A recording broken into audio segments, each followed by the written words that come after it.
Good morning students of first year. आज हमारा आपका टॉपिक है यूनिट सेकंड का ए पार्ट, जो है आपका energy value of food and energy equipment.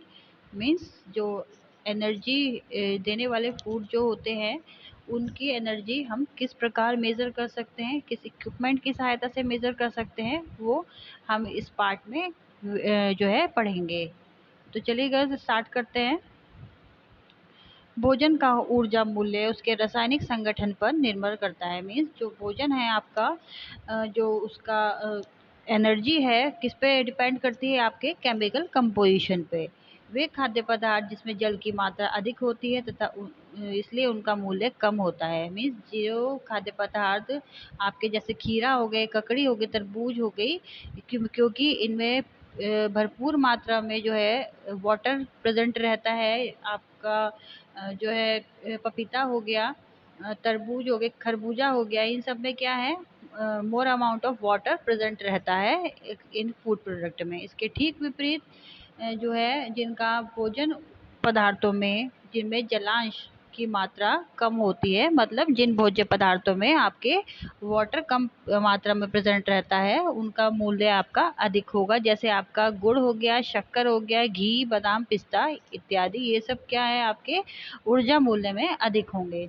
विभिन्न भोज्य पदार्थों को जलाने पर ऊष्मा की अलग अलग मात्राएं प्राप्त होती है। दैट मीन्स गर्ल्स जब हम किसी चीज को जलाएंगे तो उसमें से क्या निकलेगी, ऊष्मा निकलेगी। फॉर एग्जाम्पल अगर हम कोई सब्जी बना रहे हैं, हमने लौकी या तोरी की सब्जी बनाई है, तो उसमें मतलब भरपूर मात्रा में आपका जल प्रेजेंट रहता है। उसके अलावा अगर हम कोई बैंगन की सब्जी बनाएंगे, अरबी की सब्जी बनाएंगे, आलू की सब्जी बनाएंगे, तो उसमें आपका जो वाटर है वो बहुत ही कम मात्रा में प्रेजेंट रहेगा। और अगर हम उसको जलाएंगे, मतलब ऊष्मा के थ्रू हम उसको जलाना चाहेंगे, तो क्या होगा आपका, जैसे आपकी लौकी हो गई, तोरी हो गई, तो ये आपके बहुत ही जलने के बाद क्या होगा, बिल्कुल सिकुड़ जाएंगे।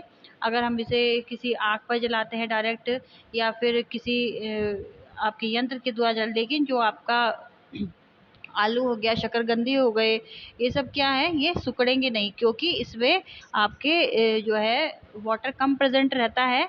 और जो क्या होगा आपका जो उनकी ऊर्जा की वैल्यू है वो भी एट प्रेजेंट ही बनी रहती है, क्योंकि जो आपका जल है जब हम उसे जलाएंगे तो वो भाप द्वारा उड़ जाता है।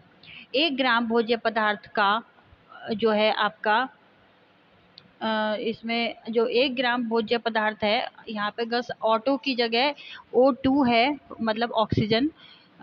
1 ग्राम भोज्य पदार्थ का ऑक्सीजन की उपस्थिति में जलन करने पर जो उसमें जो भी ऊष्मा प्राप्त होती है उसे खाद्य पदार्थों का ऊर्जा मूल्य कहते हैं। मतलब जो भी 1 ग्राम हम भोज्य पदार्थ को ऑक्सीजन के संपर्क में हम जलाते हैं, उस दौरान जो है जो भी हमें ऊष्मा प्राप्त होगी, जो भी हमें 1 ग्राम भोज्य पदार्थ को जो है ऑक्सीजन की उपस्थिति में जलाने पर जो उसमें से ऊर्जा प्राप्त की जाती है उसे क्या कहते हैं, हम जो है ऊर्जा मूल्य कहते हैं। ऊर्जा का मापन हम किस में करते हैं, किलो कैलोरी में होता है। भोज्य पदार्थों में ऊर्जा मूल्य मापने के लिए 2 विधियों का प्रयोग किया जाता है। मतलब जो हमारे भोज्य पदार्थ हैं उनको हम मापने के लिए 2 मेथड का यूज करते हैं। फर्स्ट है आपका इसमें जो है बॉम्ब कैलोरीमीटर।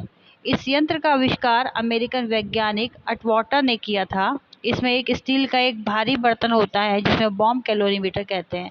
गस इसमें क्या है आपका, ये जो यंत्र है आपका अमेरिकी वैज्ञानिक थे अटवाटर, उनके द्वारा किया गया था। उसमें क्या उन्होंने किया, एक स्टील का एक भारी बर्तन लिया जिसे हम क्या कहते हैं, बॉम्ब कैलोरी कहते हैं। इसका भीतरी भाग प्लेटिनम की पॉलिश का क्या होता है। ओके गस, और